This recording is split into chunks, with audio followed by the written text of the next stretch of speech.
10টার মধ্যে সংখ্যা বলতে হবে। যে বলতে পারবে সে 20 টাকা দিতে নেবে, যে না বলতে পারবে সে পেছনে চলে যাবে। শুরু। রন্টু বলো।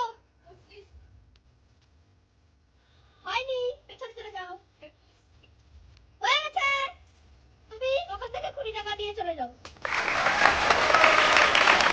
সুমি বলো। 22।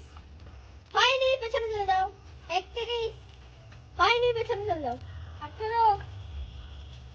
হয়নি, পেছনে চলে যাও। 19। হয়নি, পেছনে চলে যাও। 20। হয়নি, পেছনে চলে যাও। 29। হয়নি, পেছনে চলে যাও। 16। হয়নি, পেছনে চলে যাও। 1। হয়নি, পেছনে চলে যাও। 23। হয়নি, পেছনে চলে যাও। 24। হয়নি, পেছনে চলে যাও।